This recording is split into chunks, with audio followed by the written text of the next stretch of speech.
ये आकाशवाणी है। स्वाधीनता की अमर गाथा प्रस्तुत है। देश की स्वाधीनता के लिए किए गए त्याग, बलिदान और संघर्ष की अनगिनत सुनी अनसुनी कहानियों पर केंद्रित हमारा ये विशेष धारावाहिक स्वाधीनता की अमर गाथा। लेखक हैं डॉक्टर हरिकृष्ण देवसरे और निर्देशक वीरेन मुंशी। आज सुनते हैं इस धारावाहिक की 16वीं कड़ी।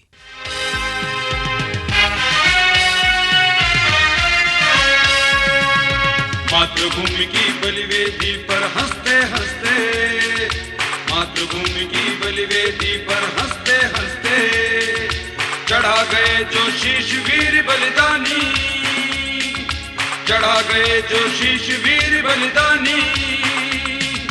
छाती पर लिख गए वो ही काल की आजादी की अमर कहानी, आजादी की अमर कहानी, अमर कहानी, अमर कहानी, अमर कहानी, अमर कहानी।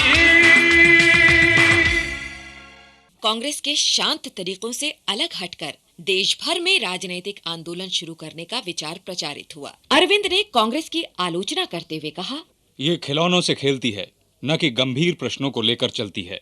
इसने अपने को भारतीय जनता की शक्तिशाली संस्था बनाने की कोई कोशिश नहीं की, विशाल जनता को स्पर्श भी नहीं किया। सर्वहारा वर्ग ही सबसे महत्वपूर्ण है। सही और सफल नीति ये होगी कि देश की सारी शक्ति को जागृत किया जाए। बाल गंगाधर तिलक उन नेताओं में प्रमुख थे जो भारतीय राजनीति के रंगमंच पर अपना प्रभाव दिखाने लगे थे।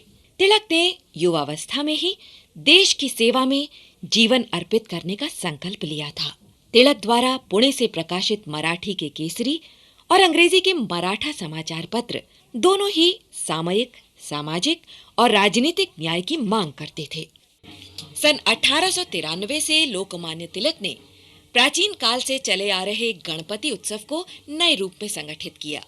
अब इन उत्सवों में व्याख्यान, गायन वादन और जुलूस आदि के कार्यक्रम होने लगे थे। इसके साथ ही 1895 में तिलक ने शिवाजी उत्सव आरंभ किया। इसका उद्देश्य साहस तथा वीरता की भावना को फिर से जगाना और विदेशी जुए से देश को मुक्ति दिलाने की इच्छा जगाना था। सन 1897 में पुणे में फिर से प्लेग फैला।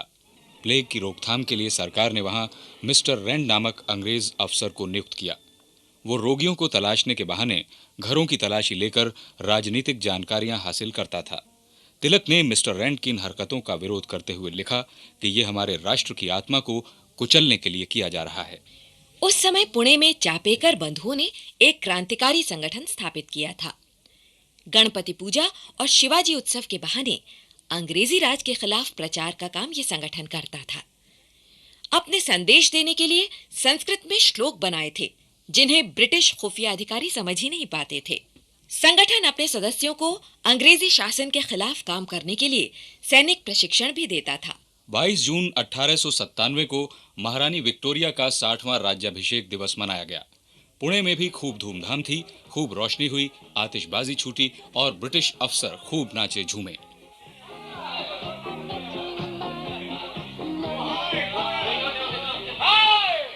जब मिस्टर रैंड और उनके साथी आयर्स घर जा रहे थे, नृत्य और संगीत की आवाजों की पृष्ठभूमि में अचानक धाई धाई की आवाजें गूंजी। रंग में भंग हो गया। अंग्रेजों का मधुर सपना टूट गया। केवल महाराष्ट्र में ही नहीं, पूरे भारत में। वो तो समझ बैठे थे कि 1857 में वे क्रांति की भावना को बुरी तरह कुचलकर दफन कर चुके थे। फिर ये क्या हुआ? अंग्रेजी सत्ता के सामने अचानक एक प्रश्न चिन्ह आकर खड़ा हो गया। जवाब दिया चापेकर बंधुओं ने। मैं दामोदर चापेकर अपने भाई वासुदेव चापेकर के साथ कबूल करता हूं कि हमने मिस्टर रैंड और मिस्टर आयस्टर की हत्या जानबूझकर की है। मैं ये भी बताना चाहता हूं कि मैंने ही महारानी विक्टोरिया की मूर्ति पर कोलतार पोता था। मुझे इस बात की खुशी है कि हमारे माथे पर विद्रोह का टीका लगा है।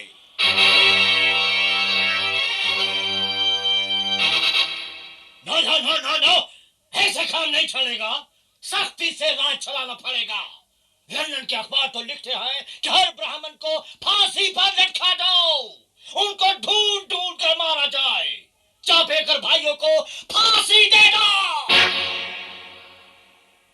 रैंड हत्याकांड के सिलसिले में तीसरे भाई बालकृष्ण चापेकर को भी गिरफ्तार किया गया और तीनों को फांसी दे दी गई।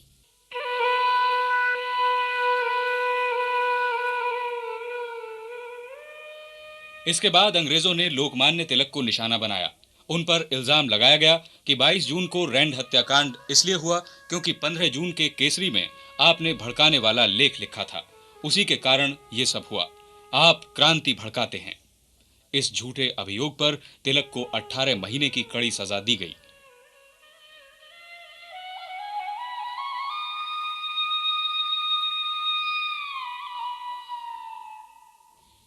लोकमान्य तिलक को सजा देने से देश भर में हाहाकार मच गया। अखबारों ने लिखा, कोई सरकार इससे बढ़कर अधिक शोचनीय गलती नहीं कर सकती। असंतोष को दबाने के फेर में उसने देश में बहुत भारी असंतोष पैदा कर दिया है। और ये सच भी था। सरकार जो चाहती थी वो न होकर उसके बिल्कुल उल्टी बात हो गई। चापेकर बंधुओं ने बहुत भारी बलिदान किया था और उनकी बहुत प्रशंसा हो रही थी। लोगों के सामने एक बार फिर त्याग और बलिदान का रास्ता सामने आ गया था। लोकमान्य तिलक को सजा देकर अंग्रेज सरकार ने मानव क्रांतिकारियों का प्रचार किया और क्रांतिकारी विचारों को भड़काने में सहायता की।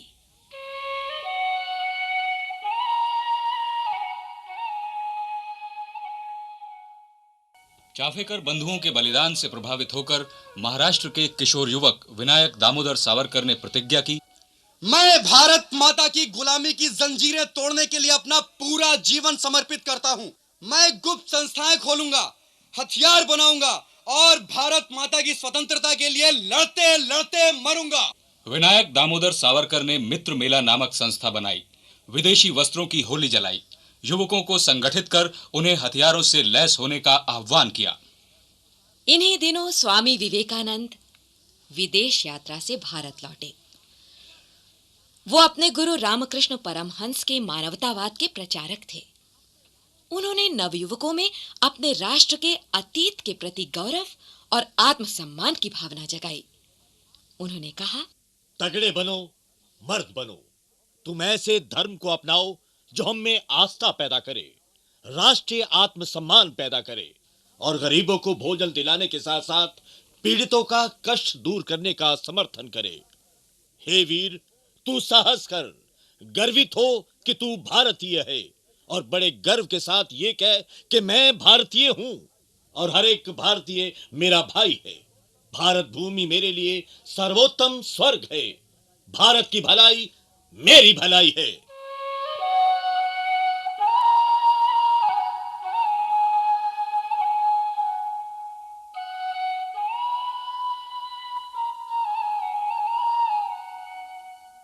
सन 1898 में लॉर्ड कर्जन भारत का वायसराय बनकर आया। लॉर्ड कर्जन एक बेहद महत्वाकांक्षी, घमंडी, हठी और तुनक मिजाजी व्यक्ति था। वो दूसरों की सलाह की परवाह नहीं करता था। उसे ये पसंद न था कि कोई उसकी बात का विरोध करे। अपने आप को वो हमेशा सही समझता था और अपने मातहतों की भावनाओं को निर्दयता से कुचलने में जरा भी संकोच नहीं करता था।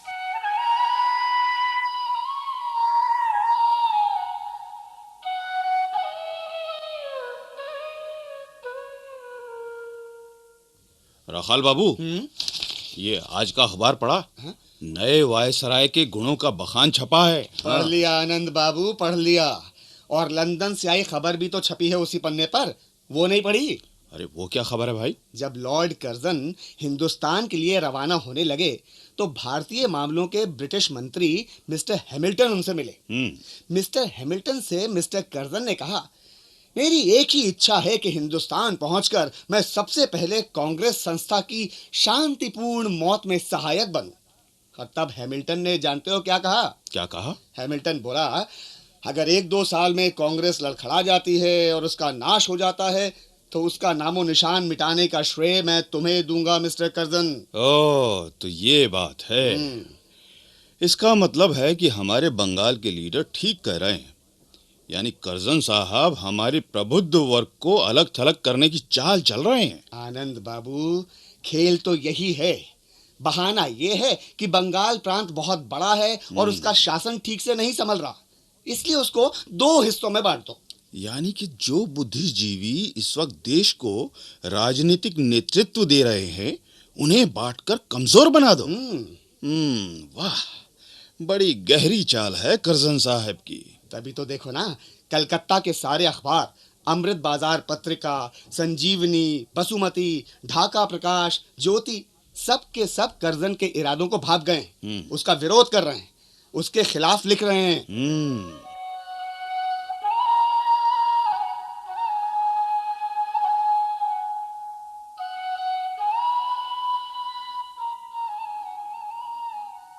बंगाल विभाजन की लॉर्ड कर्जन की योजना की खुलकर निंदा हुई, लेकिन हठी स्वभाव वाले लॉर्ड कर्जन ने 20 जुलाई 1905 को बंगाल विभाजन योजना को मंजूरी दे दी।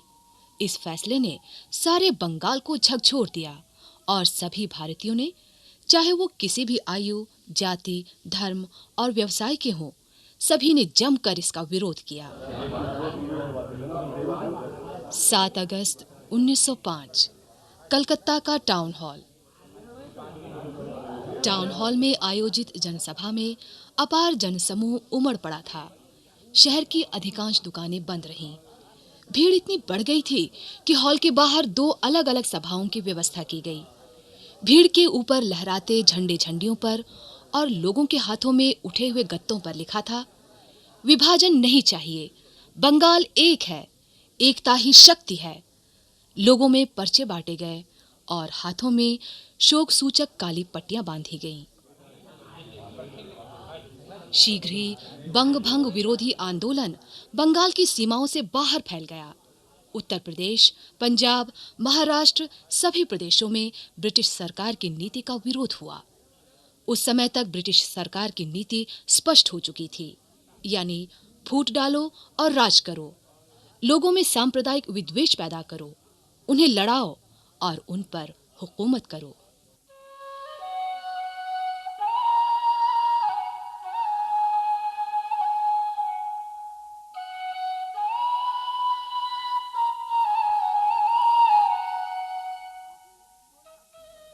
आखिर 16 अक्टूबर 1905 का वो काला दिन भी आया जब बंगाल विभाजन लागू हुआ। उस दिन को बंगाल में पवित्र संकल्प और गहरे शोक का दिन माना गया।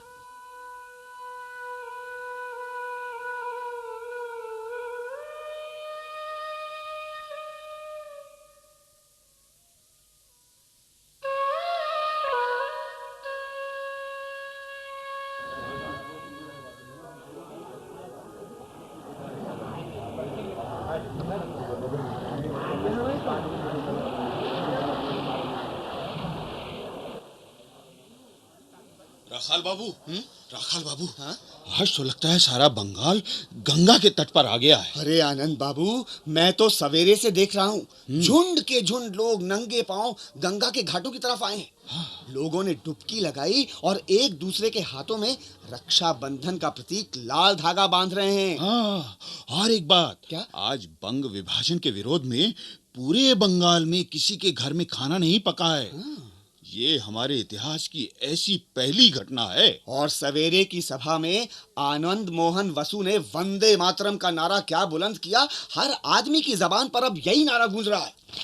और ये प्रतिज्ञा पत्र पढ़ा? कौन सा? ये अंग्रेजी में था। अच्छा। इसका बंगला अनुवाद रविंद्रनाथ टैगोर ने किया है। क्या लिखा है?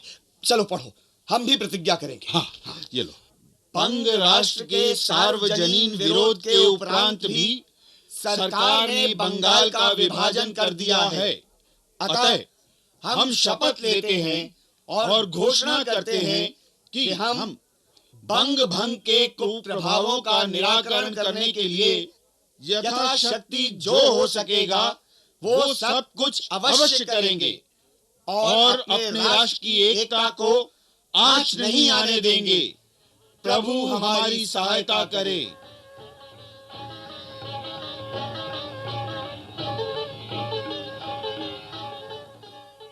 पूरे पूरे बंगाल में वंदे मातरम के उद्घोष के साथ जुलूस निकलने लगे।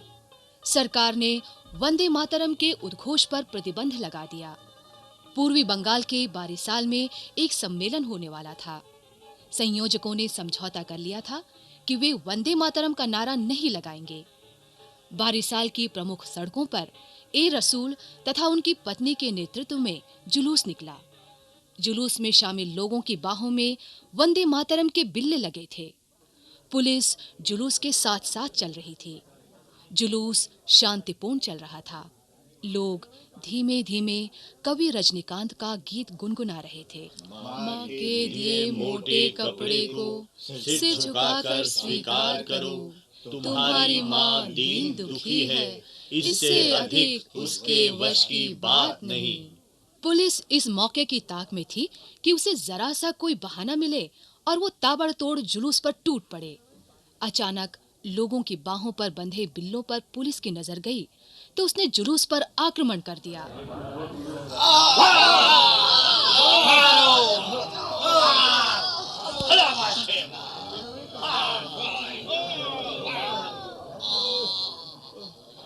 जुलूस पर खूब लाठियां बरसी। बहुत लोग घायल हुए। एक घायल लड़के ने कहा, वंदे मातरम, तो उसे तालाब में फेंक दिया गया। फिर लोगों को गिरफ्तार किया गया। उनकी बहनों बहुओं की इज्जत लूटी। लोगों पर झूठे मुकदमे चले। बारिसाल कांड की देश भर में निंदा हुई।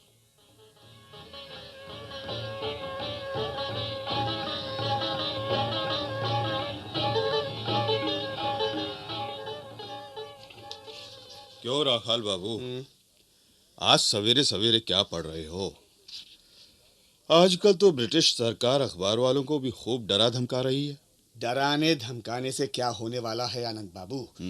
आत्मा की आवाज को दबाना कभी किसी हुकूमत के बस में नहीं रहा। लो पहले चाय पियो। चाहे तो पी लूंगा राखाल, पर तुमने बात सोला ने सही कही। अब देखो, कृष्ण कुमार मित्र ने संजीवनी पत्रिका में जो बात लिखी थी वो कितनी असरदार रही। उन्होंने लोगों से आग्रह किया था कि वे जहां हैं वहीं से प्रतिज्ञा करें।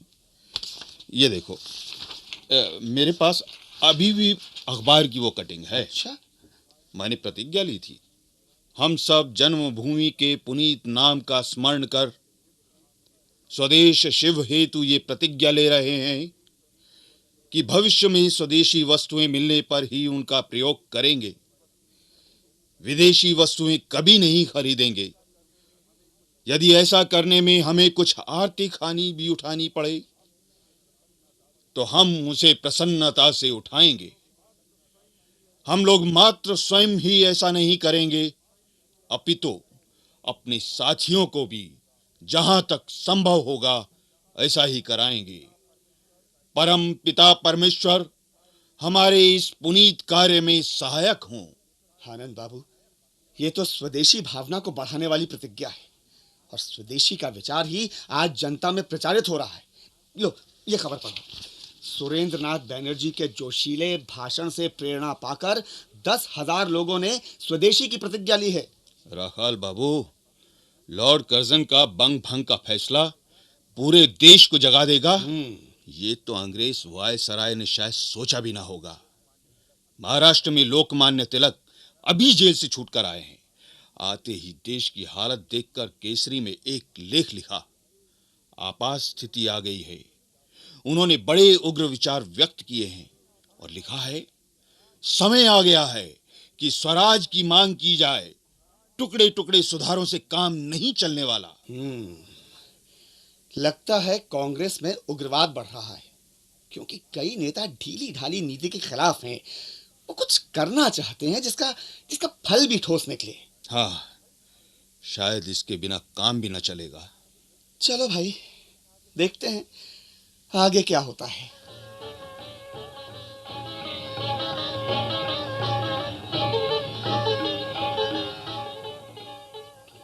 आनंद बाबू। हाँ भाई राखाल। चाय की केतली में पानी उबालो तो ढक्कन को चाहे जितनी ताकत से दबाओ, केतली के अंदर बनने वाली भाप किसी ना किसी तरह निकल ही जाती है। राखाल, इस सच्चाई को काश अंग्रेज सरकार समझ लेती। मैं तो कहता हूं कि अरविंद घोष ठीक कहते हैं कि स्वराज्य मांगने से नहीं, निरंतर अथक और समर्पित कर्म करने से मिलेगा। उन्होंने अपने साप्ताहिक वंदे मातरम अखबार के जरिए जो अलख जगाया है, उसी का फल है कि जनता में क्रांतिकारी विचारों का सैलाब सा आ गया है। मानता हूँ आनंद बाबू, लेकिन इसी के साथ युगांतर भी तो सबसे ताकतवर अखबार हो गया है। युगांतर की ललकार पर सारी जनता मर मिटने को तैयार है। लो पढ़ो, युगांतर में कितनी विस्फोटक बात लिखी है। मैंने लाल कलम से कुछ पंक्तियों के नीचे लकीर खींची। लो लाओ मैं पढ़ता हूँ। हाँ, इस देश में अंग्रेजों की संख्या 1.5 लाख से ज्यादा नहीं है। एक जिले में तो उनकी संख्या बहुत कम है। यदि आपका संकल्प सुदृढ़ हो तो अंग्रेजी राज एक दिन में समाप्त हो सकता है। आगे लिखता है, देश की स्वाधीनता के लिए अपना जीवन अर्पण कर दो, लेकिन ऐसा करने से पहले कम से कम एक अंग्रेज की ई लीला समाप्त कर दो। तब तक देवी की आराधना पूरी ना होगी जब तक आप अपनी बलि से पहले एक बलि और नहीं चढ़ाओगे। आप बोलो, इस तरह की ललकार का क्या असर होगा?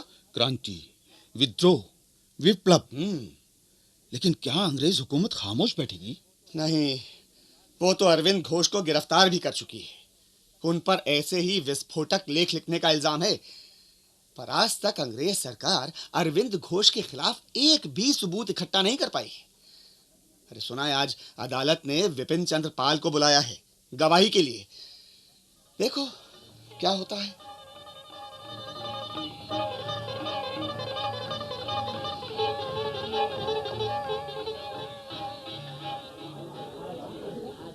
देखिए क्या फैसला होता है।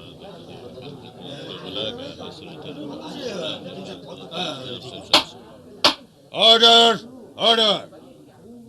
मिस्टर विपिन चंद्र पाल, आप जानते हैं कि वंदे मातरम और युगांतर अखबारों में आजकल भड़काने वाले लेख छप रहे हैं। लेखों में ब्रिटिश हुकूमत के खिलाफ बातें लिखी जाती हैं। लेकिन जज महोदय, मेरा उनसे क्या संबंध है? मुझे अदालत ने क्यों बुलाया है? अदालत आपसे जानना चाहती है कि क्या वंदे मातरम के संपादक अरविंद घोष है? यह सवाल अदालत मुझसे क्यों पूछ रही है? सरकार के पास खुद इतनी ताकत है कि वो पता लगा सकती है। मुझे क्यों अदालत में बुलाया गया है? देखिए मिस्टर पॉल, सरकार ये मानती है कि आप एक शरीफ आदमी हैं और झूठ नहीं बोलते। लिहाजा अदालत आपसे ये सवाल पूछ रही है कि वंदे मातरम का असली एडिटर कौन है? ये मामला हमारे राष्ट्र का है, हमारी राष्ट्रीयता का है। मैं विदेशी सरकार के सामने इस विषय पर कोई बयान या गवाही नहीं दे सकता। वाह भाई, क्या बात कही है। Order, order. अदालत के पास अरविंद घोष के खिलाफ सबूत न होने से उनको अदालत बाइज्जत बरी करती है। लेकिन मिस्टर विपिन चंद्र पाल, आपने अदालत की बेइज्जती की है। लिहाजा अदालत आपको इस जुर्म के लिए 6 महीने कैद की सजा देती है।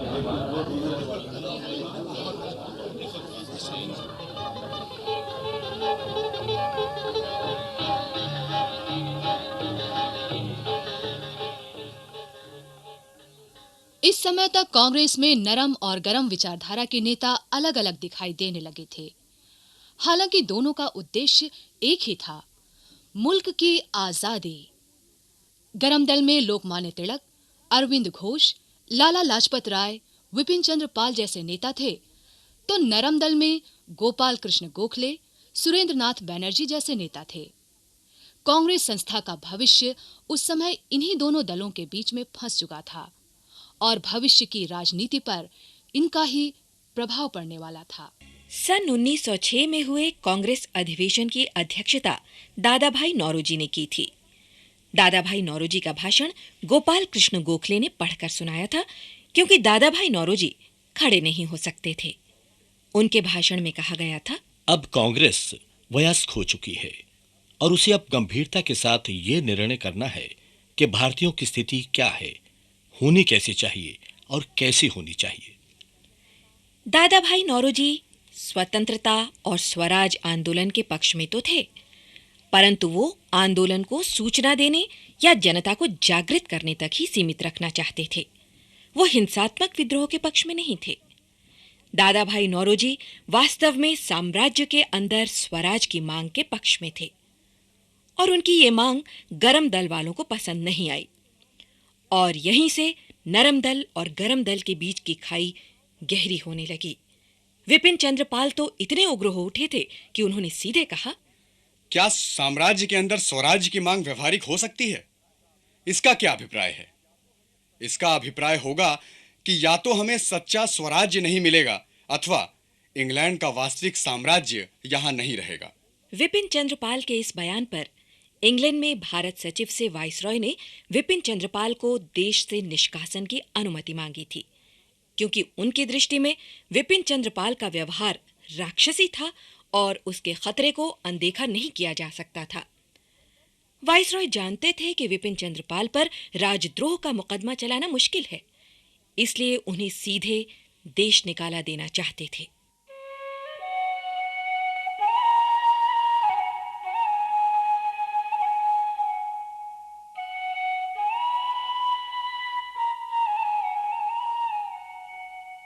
कांग्रेस का 23वां अधिवेशन 26 दिसंबर 1907 को सूरत में हुआ।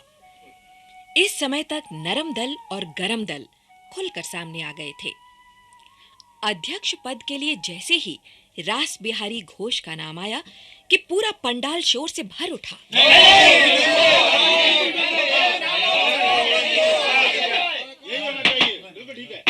27 दिसंबर सन 1907 को जैसे ही कार्रवाई शुरू हुई कि लोकमान्य तिलक ने 2 बार अपनी पर्ची भेजी, किंतु उन्हें बोलने नहीं दिया गया और रास बिहारी घोष को अध्यक्ष घोषित कर दिया गया। इस पर तिलक अपने आप को नहीं रोक सके और स्वयं सेवकों को ढकेलते हुए मंच पर पहुंचकर माइक अपने हाथ में ले लिया। मुझे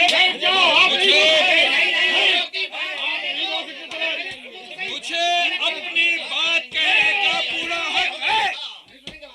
मेरी बात सुनिए। क्यों नहीं सुनते आप मेरी बात? आप उसमें नहीं सुनेंगे आपकी बात। 27 दिसंबर को हुई गड़बड़ी, मारपीट आदि के कारण कांग्रेस में 2 दल बन गए और दोनों दलों में स्पष्ट मतभेद हो गए। ब्रिटिश सरकार ने नरम दल की पीठ थपथपाई, क्योंकि उसे गरम दल से ज्यादा खतरा था।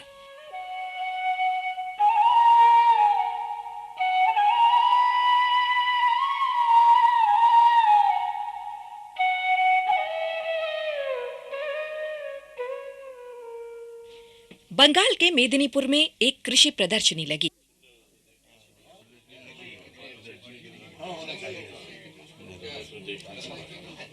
हमारी माँ के टुकड़े करने वाले अंग्रेजों के काले कारनामे इस किताब में पढ़िए और बोलिए मेरे साथ, वंदे मातरम, वंदे मातरम। खुदीराम, खुदीराम, खुदीराम, ये क्या कर रहे हो बेटे?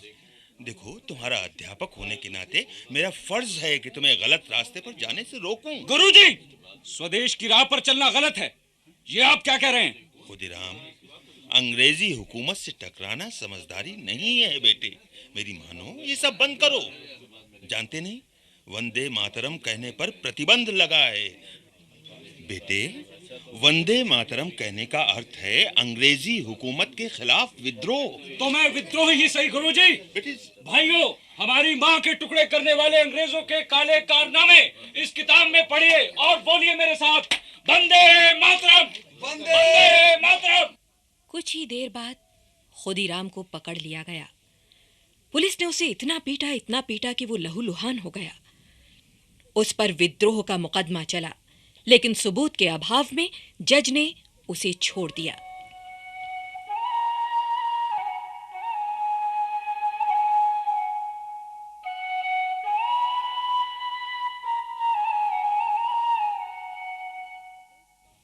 उन दिनों बंगाल में किंग्सफोर्ड नामक एक अंग्रेज अफसर बहुत बदनाम हो रहा था।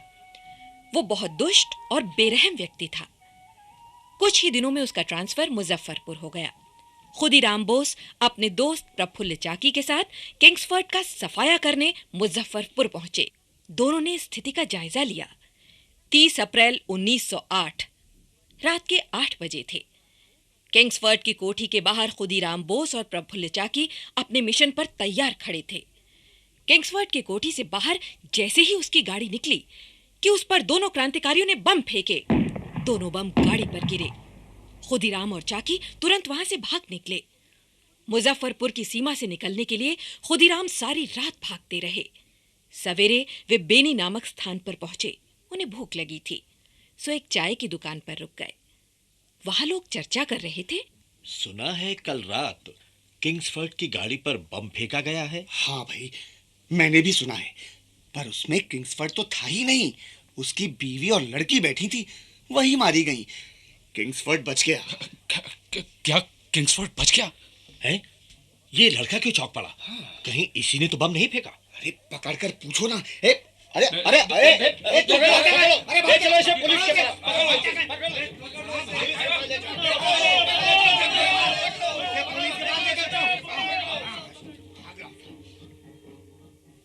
खुदीराम बोस अंत में पकड़े गए।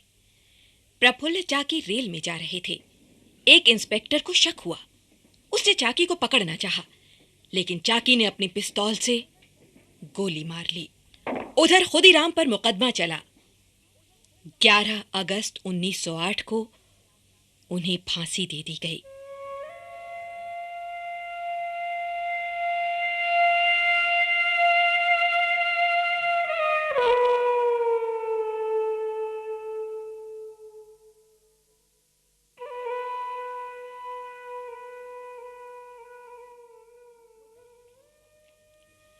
मुजफ्फरपुर बमकांड को लेकर लोकमान्य तिलक ने केसरी में कुछ अग्रलेख लिखे।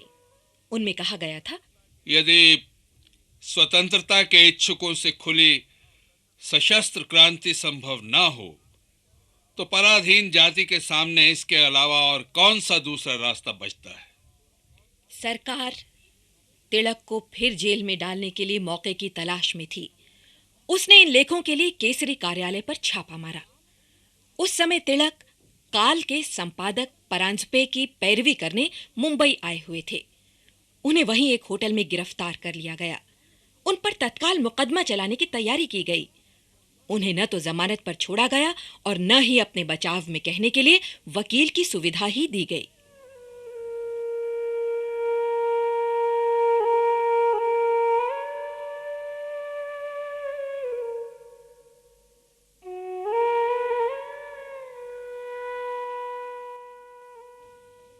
जुलाई 1908 को मुंबई उच्च न्यायालय की इमारत के केंद्रीय कक्ष में तिलक पर चलाया गया वो ऐतिहासिक मुकदमा शुरू हुआ। अदालत में जज के साथ विशेष जूरी के 9 सदस्य बैठे थे, जिनमें 6 यूरोपीय, 1 यहूदी और 2 पारसी थे। तिलक ने अपने मुकदमे की खुद पैरवी करने का निश्चय किया था।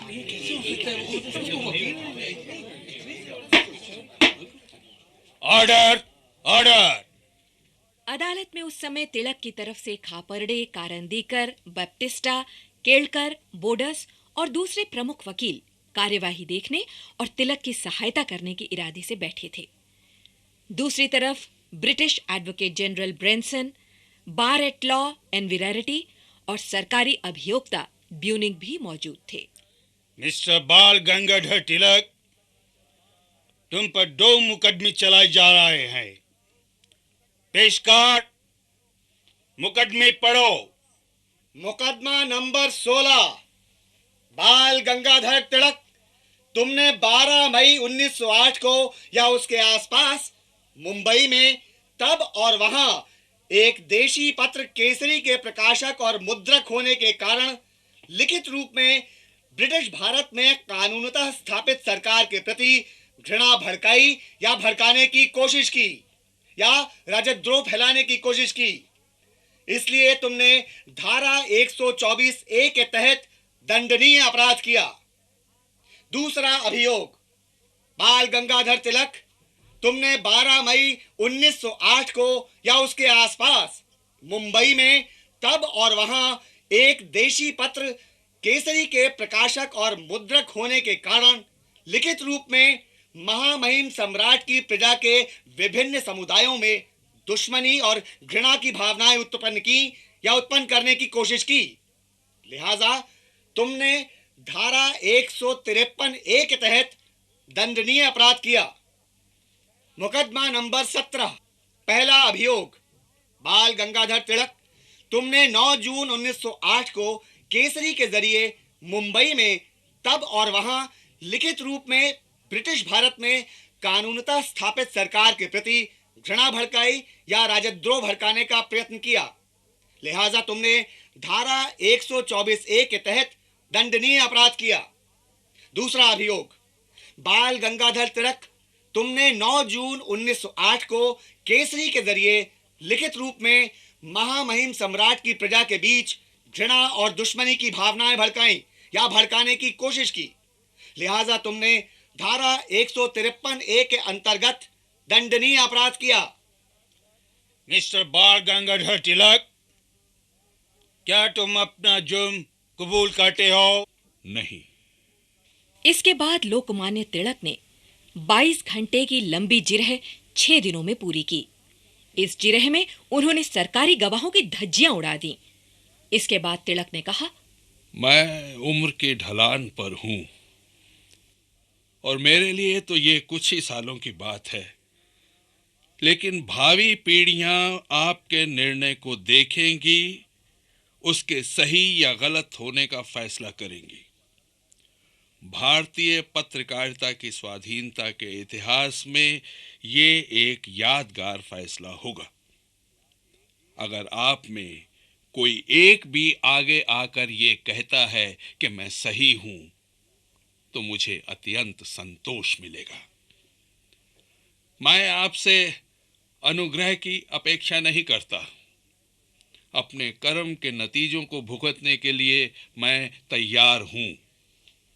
मुद्दा ये है कि मेरा कर्म मेरे अधिकार क्षेत्र के भीतर था या नहीं, और क्या भारत में महामहिम सम्राट की प्रजा, भारतीय नागरिकों को वही आज़ादी प्राप्त है जो ब्रिटेन में ब्रिटिश नागरिकों को और यहाँ एंग्लो इंडियन लोगों को प्राप्त है। विचार का मुद्दा यही है। मैंने अपना मकसद आपके सामने रख दिया है। अगर आपको लगता है कि मैं गलत हूं, तो आप मेरे खिलाफ फैसला दें, लेकिन मेरा मानना है कि आपको मेरे खिलाफ कुछ नहीं मिलेगा। तमाम हालात पर विचार करने के बाद आप मुझे निर्दोष ही ठहराएंगे। रात 8:30 बजे जूरी विचार के लिए उठ गई और 9:20 पर फिर बैठी। अदालत में निराशा का माहौल छाया था, क्योंकि सब जानते थे कि सारा निर्णय पूर्व नियोजित है। जूरी के 9 में से 7 सदस्यों ने तिलक को दोषी ठहराया था और 2 ने निर्दोष बताया था।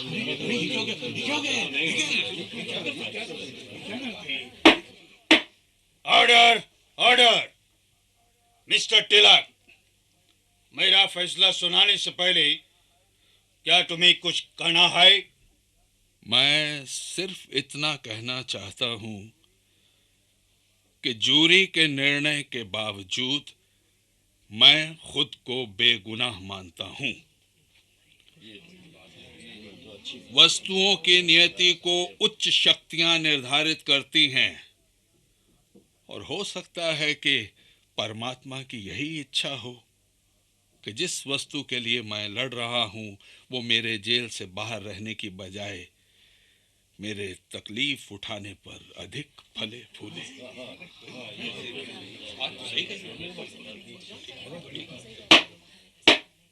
मिस्टर तिलक, तुम्हें सजा देते हुए मुझे बहुत अफसोस हो रहा है। इस बात पर मैंने बहुत गंभीरता से विचार किया है कि तुम्हें दोषी ठहराए जाने पर क्या सजा दी जाए। मुझे लगता है कि तुम्हारे जैसे पद और प्रतिष्ठा वाले व्यक्ति के लिए ये सजा काफी ठीक होगी, कि तुम्हें 6 साल के लिए देश निकाला और कारावास दिया जाए।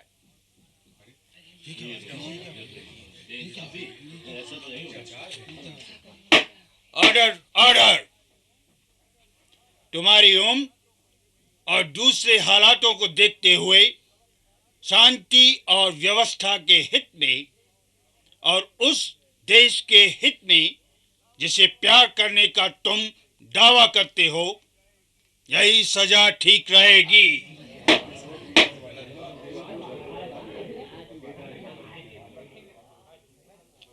इसके बाद बाल गंगाधर तिलक को पुलिस चुपचाप मुंबई रेलवे स्टेशन ले गई। वहां से उन्हें बर्मा की मांडले जेल में ले जाकर कैद कर दिया गया। तिलक की सजा ने विश्व भर के स्वतंत्रता सेनानियों को आहत किया। रूस के लेनिन ने इस सजा को तिलक जैसे भारतीय लोकतंत्रवादी को दी गई निंदनीय सजा कहा था। तिलक को दी गई सजा के खिलाफ देश भर में आंदोलन हुए। ब्रिटिश सरकार का दमन चक्र चला। देश भर में गिरफ्तारियां हुई। 15 व्यक्ति मारे गए। ब्रिटिश सरकार ने पूरे देश में आतंक फैलाने के लिए कई कानून बना डाले और भारत की स्वतंत्रता की मांग को कुचलने के लिए दमन नीति तेज कर दी।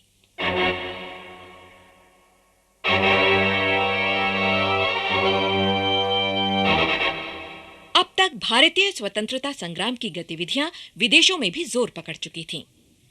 लंदन में श्यामजी कृष्ण वर्मा द्वारा स्थापित इंडिया हाउस भारतीय विद्यार्थियों का केंद्र बन गया था। यहीं श्यामजी कृष्ण वर्मा से मदन लाल ढींगरा, विनायक दामोदर सावरकर आदि ने देशभक्ति और क्रांति की दीक्षा ली थी। सावरकर ने उन्हीं के मार्गदर्शन में 1857 की क्रांति पर अपनी प्रसिद्ध पुस्तक लिखी थी। मदाम भिखाईजी कामा जब 24 साल की थीं, तब सन 1885 के पहले कांग्रेस अधिवेशन में शामिल हुई थीं। 40 वर्ष की आयु में वो इलाज के लिए इंग्लैंड गईं, जहां उनकी भेंट श्यामजी कृष्ण वर्मा से हुई। वो उनके साथ काम करने लगीं। एक दिन मदाम भिखाईजी कामा ने लंदन के हाइड पार्क में भारत में अंग्रेजी राज के खिलाफ भाषण दिया। इससे ब्रिटिश सरकार चौंकी, पर वो उन्हें गिरफ्तार करती इससे पहले ही मदाम पेरिस चली गईं। पेरिस में मदाम कामा की भेंट लाला हरदयाल, विनायक दामोदर सावरकर, शापुरजी सकलातवाला, मुकुंद सरदेसाई, वीरेंद्रनाथ चट्टोपाध्याय जैसे देशभक्त भारतीयों से हुई। मदाम कामा ने जिनेवा से वंदे मातरम नामक साप्ताहिक निकाला, जिसमें भारत में अंग्रेजों के अत्याचारों के बारे में लेख छपते थे। मदाम कामा ने विश्व के कई देशों की यात्रा की और ब्रिटिश हुकूमत के खिलाफ भाषण दिए। सन 1908 में जर्मनी में विश्व भर के 1000 समाजवादियों की बैठक हुई। मदाम कामा भी उसमें सम्मिलित हुई। वहां सब देशों के राष्ट्रीय ध्वज फहराए गए।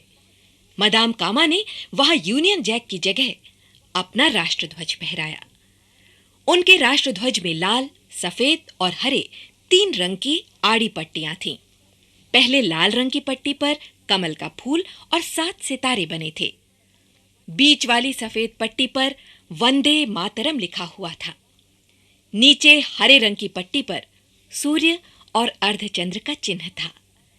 7 सितारे सप्तर्षि की याद दिलाते थे। सूर्य और चंद्र हिंदू मुसलमान की एकता के प्रतीक थे और वंदे मातरम भारत की एकता का मंत्र था। हमारे देश का पहला राष्ट्रध्वज यही था।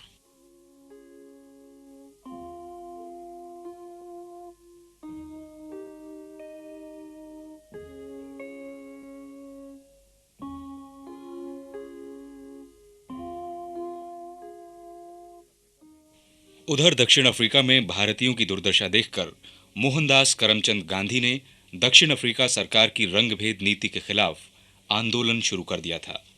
भारत में कांग्रेस गांधी जी के इस आंदोलन के प्रति सहानुभूति भरा रवैया बनाए हुई थी। सन 1909 में लाहौर में पंडित मदन मोहन मालवीय की अध्यक्षता में कांग्रेस अधिवेशन हुआ। इसमें दक्षिण अफ्रीका के बारे में पास किए गए एक प्रस्ताव में कहा गया था, ये कांग्रेस मिस्टर M.K. गांधी तथा उनके वीर और निष्ठावान साथियों को हार्दिक प्रोत्साहन देती है। वो प्रत्येक जाति और धर्म के भारतवासियों से अनुरोध करती है कि दक्षिण अफ्रीका के अधिकार युद्ध में लड़ने वाले वीरों की सहायता के लिए जी खोलकर आर्थिक सहायता दें। सन 1912 में गोपाल कृष्ण गोखले दक्षिण अफ्रीका गए। उन्होंने वहां की स्थिति का जायजा खुद लिया। 15 दिन तक दक्षिण अफ्रीका में घूमने के बाद गोखले ने वहां के भारतीयों से कहा, मैं नहीं समझता कि कोई भी सरकार रंग और जाति भेद की नीति अपनाकर टिक सकती है। मैं आपके साथ हूं और कोशिश कर रहा हूं कि आप लोगों पर जो काला कानून लगाया गया है वो जल्दी ही उठा लिया जाए। गोपाल कृष्ण गोखले ने गांधी जी की शक्ति को भी पहचान लिया था। भारत में उस समय स्वतंत्रता आंदोलन चल ही रहा था। गोखले ने गांधी जी से कहा था, अब आपको 1 साल के अंदर भारत लौट आना चाहिए।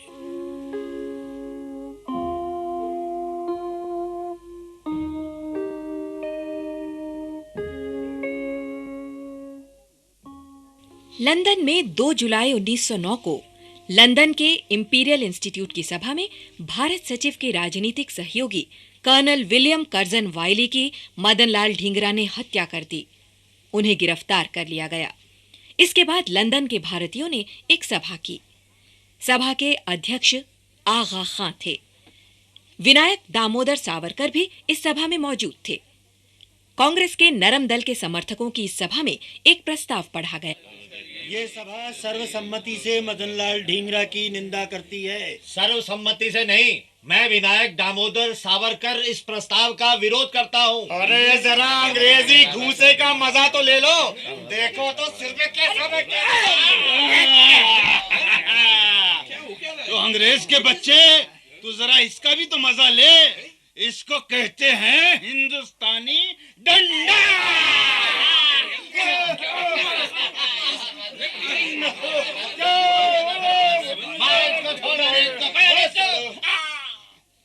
सभा में गड़बड़ी मच गई और लोग तितर बितर हो गए।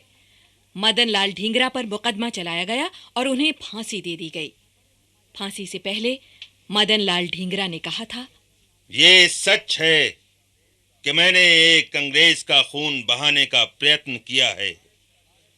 अंग्रेज भारत का जो प्रताड़न कर रहे हैं, ये उसका छोटा सा बदला है। अपने इस काम के लिए मैं अकेला जिम्मेदार हूं। मेरा देश परतंत्र है। अपने राष्ट्र के अपमान को मैं अपने देवता का अपमान मानता हूं। मैं कोई चतुर नहीं, ना ही बहुत शक्तिमान हूं। अपने लहू के अलावा मैं अपनी भारत माता को क्या समर्पित कर सकता हूं। इस कारण मातृभूमि की सेवा में अपना रक्त बहा रहा हूं। मुझे इस बात पर बहुत गर्व है। मेरी यही चाह है कि जब तक भारत माता स्वतंत्र नहीं हो जाती, मेरा जन्म बार बार भारत की धरती पर हो, ताकि मैं बार बार अपने प्राण भारत के लिए बलिदान कर सकूं।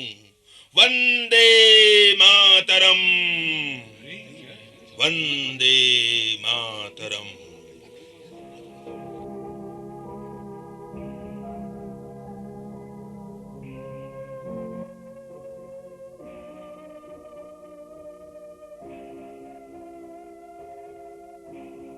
सन 1911 में ब्रिटिश सम्राट जॉर्ज पंचम भारत आए।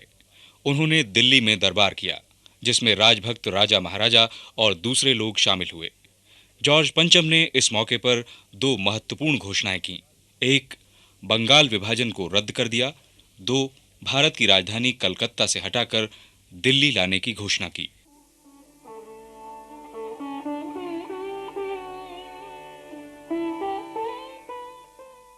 दिल्ली में राजधानी लाकर अंग्रेज अपने को बहुत सुरक्षित समझने लगे थे, लेकिन ये उनका भ्रम था।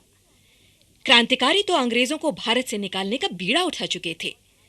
एक दिन लॉर्ड हार्डिंग हाथी पर बैठकर चांदनी चौक से जा रहे थे। अभी वे चांदनी चौक पहुंचे ही थे कि उन पर एक बम गिरा। वो मूर्छित होकर गिर पड़े, पर बच गए। इस घटना ने ब्रिटिश सरकार के कान खड़े कर दिए कि राजधानी बदलने से काम नहीं चलेगा, उसे तो भारत से कूच करना ही होगा।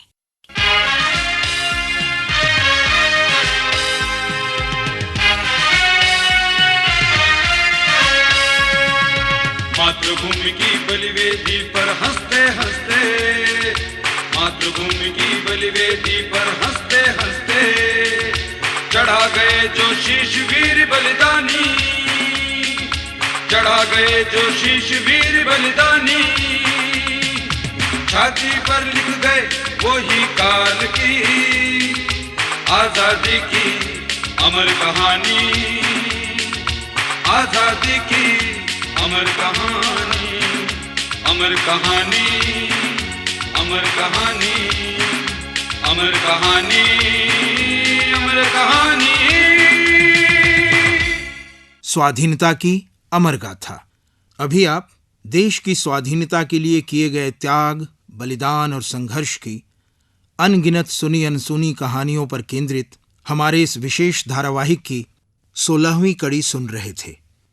लेखक थे डॉक्टर हरिकृष्ण देवसरे और निर्देशक थे वीरेन मुंशी। नाटक में भाग लेने वाले कलाकार थे बनवारी तनेजा, SM जहीर, कीमती आनंद, सुभाष गुप्ता, मनोज भटनागर, मुनीश, मोहनलाल शर्मा, S रालते और शोभना जगदीश। कल इसी समय इस धारावाहिक की 17वीं कड़ी प्रसारित की जाएगी।